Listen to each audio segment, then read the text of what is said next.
folks. My name is Sibusiso Mdluli, but you can call me Sibu, if that's acceptable. Only insurance companies that call me Sibusiso. In fact, the last time I had my full name, Sibusiso, written on my chest, the name tag, my mother laughed at me and she gave me that. So no one actually says the full Sibusiso. You can call me Sibu or Sibusiso. And then the topic this morning is cross-centric politics. The reason it's a significant topic, of course, is because we have the election on the 29th of May. It's been 30 years since the first democratic election. I'm not sure how many of you remember voting on that day. I have voted a number of times, but probably not as often as some of you. The first democratic election in 1994, I remember escorting my grandmother to the polling station. It was quite a long queue. And I had to wait quite a few, at least a decade to vote myself. But it's a significant election. And the question is, will it be a momentous event? Some political analysts are anticipating that the ANC could lose. They could get less than 50%. What will that mean? Does that prospect scare you? Or are you a little bit more optimistic? But I want us to start off by thinking very basically about politics. Think about it from your neighborhood level. I don't know how many of you know your local councillor, how many of you are familiar with the different tiers of leadership in politics that affects you. But if you had to solve the problems in your community, your neighborhood, your society, or even at a national level, which problems would you prioritize? What do you think are the biggest issues? The most important issues to you subjectively? Take a moment, if you're sitting next to someone, share ideas. It will reveal something about you. So please humor me and participate. What are the most important issues to you at a local level as well as nationally? If you had to choose one. I think it's infrastructure. Infrastructure? Unemployment, creating jobs, infrastructure in terms of, do you want to specify? Well, water, electricity, you name it. Right. Reliable water and electricity, reliable roads, transport. Someone said employment. Someone else might say housing, and then someone at the back said education. Well, the fact is, when you look at our voting numbers, often we're not very active. We're certainly not active enough in terms of participating politically. And Christians are not immune to this. Often, I think the people who bear the blame of being not politically active enough are the young, the youth. But Christians can be guilty of this too. And I think these are some of the questions, fairly pessimistic questions, but some of you might think these are fair questions nonetheless. Who should I vote for? All the options seem pretty similar. What distinguishes, what nuances the MK, for example, from the EFF? Won't they just form a coalition with the ANC? You know, what distinguishes the VA from the Action SA? Is it accessible? Is it acceptable for Christians to affiliate to a political party? Often when Christians are invited to speak, of course, it's frowned upon to speak politics. It's frowned upon to give a politician a platform at the pulpit. Is it acceptable for us to be known to be associated with a particular political organization? Are you prepared to even share your views on the conflict in the Middle East? Do you name it a genocide? Do you name it a war? Do you name it a conflict? Whatever you name it already reveals your political persuasion, isn't it? The other day I was watching the news, switch to Al Jazeera, it's called a genocide. Switch to CNN or BBC, it's called a war or conflict. But already there you can see we're not neutral. There's definitely a political side. And simply by naming it, you're already revealing politically where you stand.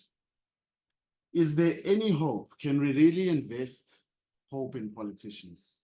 They can be very diplomatic, but they can also be very disappointing. And some of us, if you've been voting ever since 1994, you've seen 30 years of disappointing politics. What you thought was the dawn of democracy turned out to be the beginning of severe corruption. And so I can understand when people are pessimistic. As Christians, of course, we know our hope is not in this world. We look forward to heaven. We look forward to being ruled by the Lord, not by a political leader. And yet, does that mean we should be apathetic and focus on the gospel? So that's a Christianized way of saying, stay out of it, leave the politics to the politicians. But of course, we know what happens when you leave the politics to politicians for 30 years, isn't it? And so it's an irresponsible statement to say, stay out of the politics, focus on the gospel. Sounds pious, but it's irresponsible. And later I'll show you how it's unloving. Should we even bother? Shouldn't we just focus on the gospel? I'm sure if ever you've been concerned about injustice and tried to get involved, a conservative evangelical somewhere has told you, just focus on the gospel. It's fine if we all die and go to heaven at the end of the day. But when we think about South African politics, of course, there is a history to it. When we think about South African politics, there's certain buzzwords that appeal to us, that are familiar to us. You listen to the campaigning, you know that words like democracy, republic, constitutionality, human rights are keywords, isn't it? They are used to appeal to us. I'm not sure if you can move to the next slide. Sorry, yeah, this thing's caught me a bit in terms of how it works. Okay, so some of these buzzwords, for now, please excuse those logos. We'll make the point later. We are a constitutional democracy. We value human rights, everyone's human rights. But we certainly come from a certain history where not everyone's human rights were acknowledged. Not everyone could say it's my right. How dare you address me in that way? How dare you use that word to refer to me? There was a point in time where certain people's rights were honored and others were not. So we definitely have a history. We're a wounded nation. We've got a certain narrative, even if we've got different recollections of that narrative. There's certain things that appeal to us. There's certain words, they may sound like identity politics, but they certainly make sense and work in the South African context. One of the contentious ones is our people. When a politician says our people, who exactly is he referring to? Do you feel that he's referring to you as well? Or do you feel excluded from that social contract? Perhaps this is what creates anxiety with some political options, right? So the reason why I've got those two logos, you'll be familiar with at least one of them, the Freedom Front Plus on the right, and then on the radical left, you've got the BLF, Black First, Land First movement. They're on polar opposites of the political spectrum, right? They advance the cause of different groups. They try to appeal to different types of voters. And I think they epitomize how different the options are in the South African context. Within the political spectrum in South Africa, there's a lot of identity politics, and they seek to appeal to a certain voter, and they seek to vilify another voter by saying, we are looking out for your best interests, your rights. They are privileged. They must be the enemy. Look at what they have, what you don't. Have a listen to some of this language. The BLF, if you look at their website, now the BLF are not a significant role player anymore because they were taken to court. It was argued that it's unconstitutional for them to be on the ballot paper, but they still wield their influence through other means, right? They're sympathetic towards the MK, but this is some of the language they use in their website, and they're free to do so within the confines of our constitution, right? Who struggle by any means necessary to realize the liberation of Black people from white supremacy, racism, patriarchy, and capitalism, to establish a fully responsive, decolonized Black first. Let me stop there. Black first socialist first society. How does that make you feel? Some of the language might make you feel nervous, isn't it? And to liberate Black people from white supremacy. And of course, white supremacy is not necessarily white people as individuals, but it can still make you feel nervous, agitated. Am I excluded? When they refer to our people, clearly they mean Black people first and foremost. And then their goals are to establish a decolonized nation, a decolonized South Africa, change the bibliographies, change the street names, change the names of the buildings, get rid of some of the oppressive statues. And you might already be feeling, can statues really be that problematic? Shouldn't we focus on public policy? It feels like your heritage is under attack when you read some of their language on the website, isn't it? But it shows you that they're appealing to a certain group and they've got no regard for how a different group might feel. Let's look at the other option on the conservative right. We've got the Freedom Front Plus. When I did look up the Freedom Front Plus website, the first time I went there, I had to click a particular link that changed the language from Afrikaans to English completely. So I suppose that link does make them a little bit intrusive. It felt like a magic wand. Please, can I find? I'm not sure if I'll be able to find their website, but I can summarize what they say. So when you read their aim, when you read their goal, you see that there was a concern in the dawn of democracy that the political change would be to the disadvantage of the Afrikaner community. So they make reference of communities like the Afrikaner community who have an internationally recognized right to self-determination and to exist in homogeneous communities. And so as you read what they're about, you might think to yourself, you can see the paranoia that undergirds their existence. You can see the concern, you can see the fear. And surely communities do have a right to exist in that identity that they seek to protect. But again, are they for me? Will they exert themselves in the same way to defend my rights, to afford me rights that I currently don't have access to as much as the BLF does? And I think it's because of the South African history that politics tends to go into identity politics, where you vilify a privileged enemy and we speak about the previously disadvantaged, the disenfranchised, creating opportunities for the marginalized, the majority Black population. But of course, in any liberal democracy, the idea is not to eliminate the options that we don't like. We might not be comfortable with their slogans, with some of their language, with what they mean when they say our people, but we shouldn't eliminate them. They should be in the room to be heard. We can debate against them, argue against them, give a different value proposition to the population, but we will probably want to say something like this famous quote, you'll be familiar with it.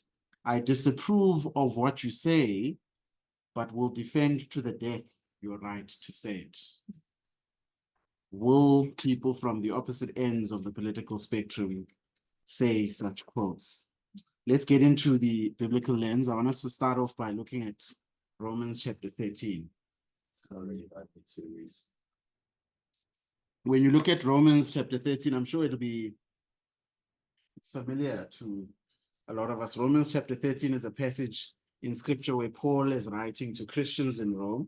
They're not living in a liberal democracy where they're afforded as many rights as we are. But listen to what he says. Listen to how he says their disposition should be towards the government. Before we get to the Romans 13 passage, though, let's look at Jeremiah 29. It's written to exiles. They're captured. They're in Babylon. In other words, they're living in a nation where they do not belong. They don't want to be there. They often feel alienated in many ways. And yet, the writer tells them they ought to live as faithful exiles. They shouldn't live to undermine this nation, but they should work towards its prosperity and progress.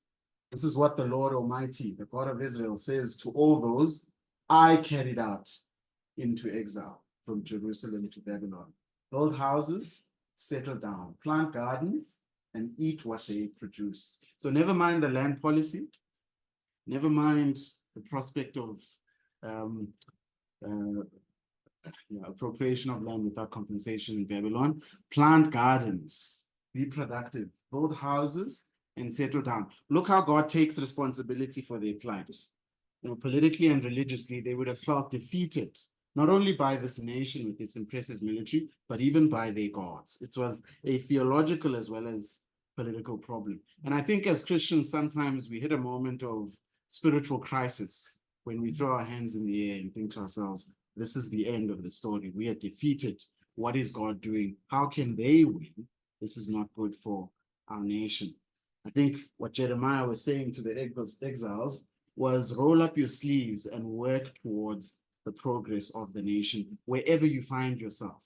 So this geographically for them was Babylon, but in terms of different political dispensations, for us it may be apartheid South Africa. So imagine as a Black citizen reading this, that the way you function within an unjust regime is to work towards its progress. Imagine feeling disillusioned with the new democracy as maybe a white South African. Don't get tickets to Perth too quickly. Work towards the progress of where you find yourself. Have a look at verse 7. Also, seek the peace and prosperity of the city to which I have carried you into exile. Pray to the Lord for it, because if it prospers, you too will prosper. As Christians, I think sometimes our apathy or our reluctance to get too involved and overinvested in politics is because we know we look forward to an eternal home in heaven. But I think passages like this remind us that even while we honor earth as exiles, we want to be working productively to the glory of the Lord. We want to be working towards the best interests of the society we find ourselves. We don't want to undermine what God may be doing. We don't want to be working against the city instead of praying for it, working towards its destruction rather than its prosperity. That doesn't mean you shouldn't be a political activist, by the way. I think the ethos of political activism, if you find yourself in an unjust regime, is that you're an activist towards the progress, towards the prosperity of the society. You can envisage a better society and you're working towards that, and you're working towards that through your political activism. But certainly pray while you're active. Pray while you protest. Pray while you engage. But even activism is better than apathy. Even activism is better than exiting that society and taking a long camel ride for them back to Zion. But for us, perhaps it's taking a flight to Vancouver. What does it look like to live as an active exile, working towards the progress of the society God has placed us in? What does it look like to not tap out, but to work towards the prosperity of the city? This is not the only passage where we encourage to trust God and pray for the progress of our nation. But of course, in 1 Timothy chapter 2, verse 2, we hear the same. We hear words like, today, good governments. This is a commentary by John Stott. In 1 Timothy chapter 2, verse 2, we're encouraged to pray for those in authority, especially, so that we may live peaceful and quiet lives, for kings and all those who rule. John Stott summarizes his commentary with these words: today, good governments promote literacy, advance just laws, provide religious liberty, and allow churches to preach and teach.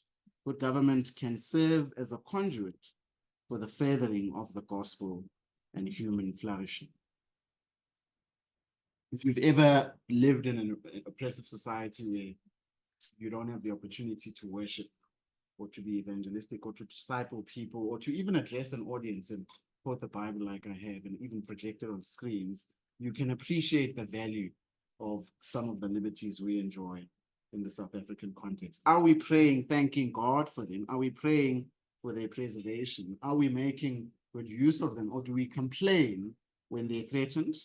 And when something else that doesn't seem to affect us happens, we retreat and we're not involved. When the hate speech bill, we participate when it's being gazetted. But when it's something that seems to have nothing to do with us, we retreat and we withdraw. Well, I have titled this talk Cross-Centric Politics. You can try and, but what does it look like to have a cross-centric or other person-centered political perspective? I think sometimes when you're looking at the South African big picture story, when we try to summarize whether it's the political spectrum or the manifestos political parties try to promote to the electorate. There is certainly a big picture story that they use to, advance the project of the future. This is the future we're heading towards. This is the society we could lead you into if we come into power. And I think you could summarize the big picture narrative by using 3 questions. I'm not sure how many of us have actually read manifestos of at least 5 of the options on the ballot paper. We tend not to do that. I was listening to SMWX, which is a helpful platform. It's not in mainstream media. It is accessible on YouTube, but a political analyst named Tessa Dooms was saying that unfortunately we're not in a culture that is comfortable with reading manifestos. Sometimes when she looks at the manifestos, how complex they are, the fact that they're all written in English in a country that has 11 official languages, in a country that doesn't have great literacy rates, she wonders who the manifestos are for.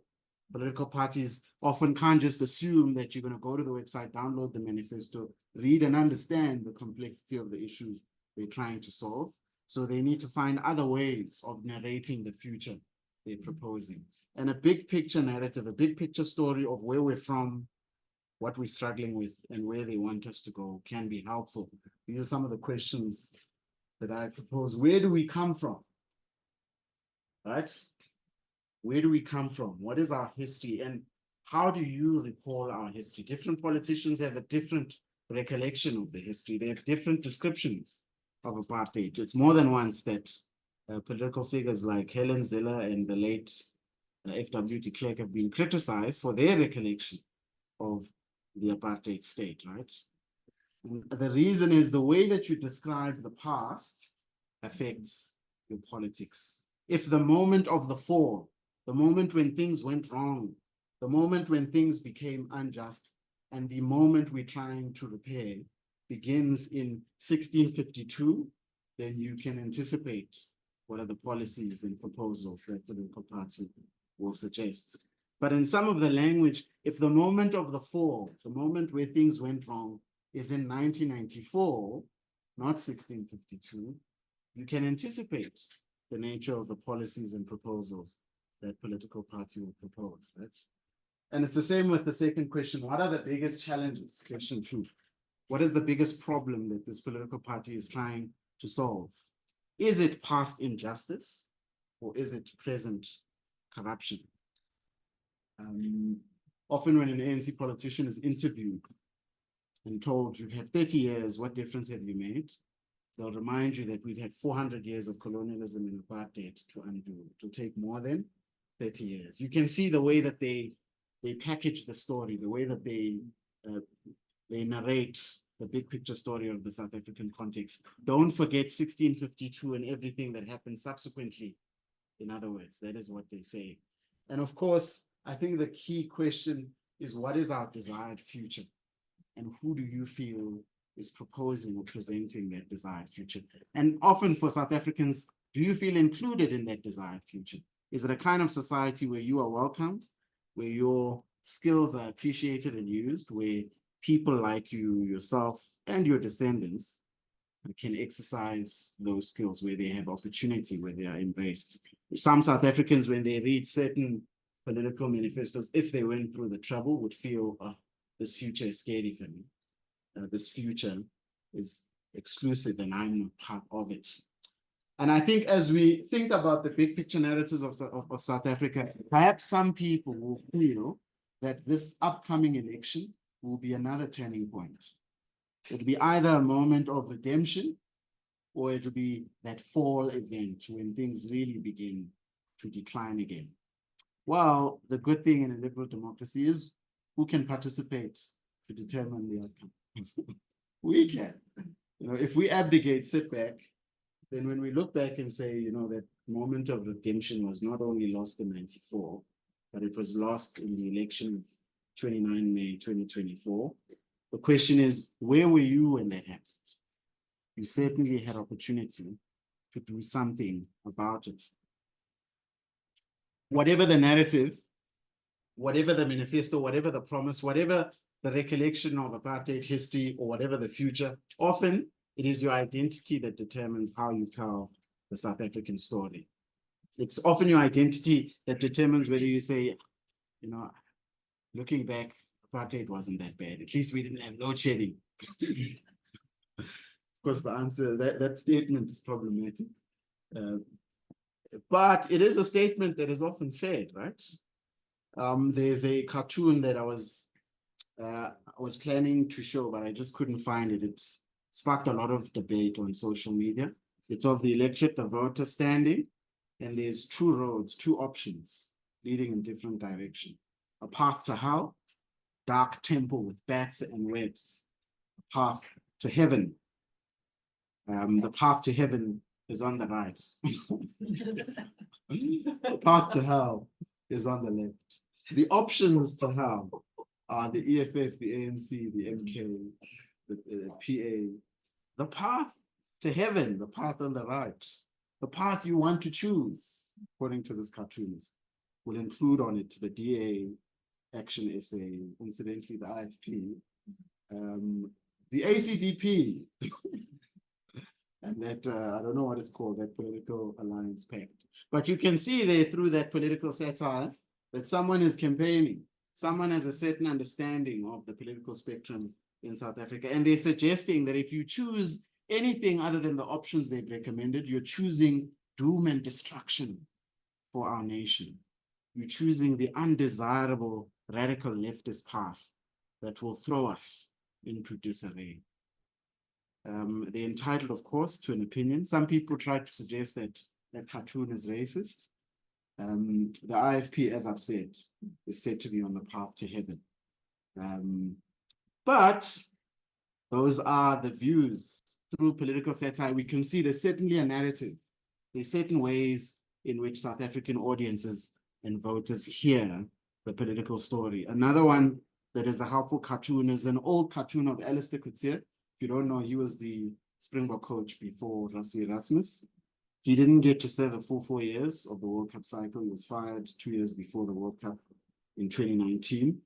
He was really struggling. When we went to the Northern Hemisphere, we lost to a lot of teams. So there's a cartoon that's a Zapiro draws where Alistair Coetzee is in the middle of the field. There's a rugby ball that says transformation, and there's a rugby ball that says winning. And the shout on the speech bubble says catch. And it's meant to depict that you're in this dilemma. You're either going to choose transformation or you're going to choose winning. You can't have both. Will you go for winning at the expense of transformation or vice versa? And as you read that cartoon, you know, this is written within the South African political context, isn't it? Fortunately, we are 2 times world champions with, you know, a black captain, squad full of black players. And so now when you read the cartoon, you think to yourself, oh, wow, maybe transformation and winning are not mutually exclusive. Maybe this cartoon, yes, it's political satire, but it can be challenged, it can be critiqued. However, I think cross-centric politics would be a kind of politics where in the way that we are active, in the way that we decide, in the way that we vote, we think not so much for ourselves or someone who looks like us, but we think for someone who is marginalized, who is different, someone who often would fall on the opposite end of the political spectrum. And I think for this, the parable of the Good Samaritan is very, very helpful. It is the ultimate story of other person-centeredness, right? Where Jesus, in telling the parable, in a crafty way, deliberately chooses the most unlikely of protagonists. Let me read the story. In reply, Jesus said, a man was going down to Jerusalem from Jericho. When he was attacked by robbers, they stripped him of his clothes, beat him, and went away, leaving him half dead.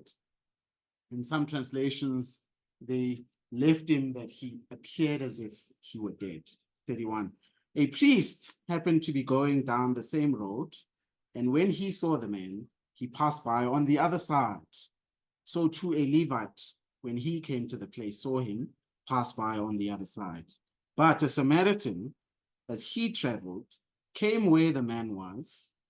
When he saw him, took pity on him, he went to him and bandaged his wounds, pouring oil and wine. Then he put the man on his own donkey, brought him to an inn, and took care of him. The next day, he took out 2 denarii and gave them to the innkeeper, saying, look after him, and when I return, I will reimburse you for all the extra expense you may have due to taking care of this man. It's quite a politically incorrect story for Jesus to tell at the time. Why use the Samaritan as the good neighbor who fulfills loving the Lord and loving your neighbor as yourself? Of course, this parable is told in the context of other questions. But when Jesus illustrates what it looks like to love your neighbor, to live out the essence of the law, he chooses to tell a parable about loving an enemy. And the question is, what does applying the parable of the Good Samaritan look like in public policy? How does it apply itself in the way we do politics? The Levite, the priest, some commentators suggest that because of the nature of this route that was taken, this was probably a fellow Jew who was lying on the road, beaten and left for dead. But because the priest is concerned about ceremonial cleanliness, because the Levite is also concerned with ceremonial cleanliness, they're choosing to not forego their privilege of participating in good religious things by possibly touching a dead body and being ceremonially unclean. They're choosing to be outwardly righteous or ceremonially clean rather than showing compassion, love to this dying neighbor. The Samaritan, on the other hand, of course, they will offer the help. Of course, they won't have regard for ceremonial uncleanliness. Of course, they're a Samaritan after all. They don't even know which mountain to worship on. So you could see how perhaps in the way that Jesus chooses these characters, chooses the protagonist, the antagonist, and he arranges the story, he's showing us something about the unlikelihood of the love, compassion shown by the Samaritan. But he doesn't only leave it at that. The shock is not only how the Samaritan of all people shows the sacrificial love, but look at the extent to which he's prepared to go. Firstly, he sees this man. He comes towards his path of the road. He doesn't avoid and walk on the other side, which Jesus uses to describe the 2 other characters. But not only that, he takes pity on this Jewish stranger dying on the street. And he bandages his wounds and treats him at great cost to himself. Oil and wine didn't come cheap those days. He puts him on his own donkey. I think what Jesus is emphasizing here is that at great expense to himself, the Samaritan offers help. Surely that is cross-centric. Surely that is sacrificial. Isn't that the essence of what Jesus does in the gospel? While we were still sinners, while we were still enemies, he offers himself sacrificially to save, to redeem. Question is, in our politics, are we all about ourselves? Who's speaking to me? Who represents me and my interests? Who's projecting or promising a future that I would want to live in at the expense of my neighbor? Or am I thinking what is in not only my best interests or the interests of my children, but what's in the best interest of the most vulnerable, the most marginalized in society? Now, I'm not promoting socialist, leftist, radical ideology, but I'm saying surely if we're going to do politics cross-centrically, if the essence of the gospel and Jesus' teaching, certainly in this parable, will take root in our politics, we will be concerned not just about our interests, but those of others as well. I think the final questions that I had for us as we transition to discussion were questions like, what does a fair society look like for you? Remember earlier when we began, I asked you, what are the priorities? What are the things you would most want to have taken care of? If you had power, what problems would you solve? Often that reveals selfishly what is in our best interest. I'm tempted to look at some of the, let me pick on some of the options that were given here. I'm not throwing shade, but better infrastructure where, better education for who? As South Africans, sometimes the way we opt out is not only by being politically apathetic, but by achieving that South African dream. If we can't emigrate to the Western Cape, if we can't emigrate to Perth, we live in a private estate with private security, get private healthcare, the private schooling, and almost insulate ourselves from all the political problems that some people, of course, can't protect themselves from. But for you, having heard this, what does just politics and a just society look like?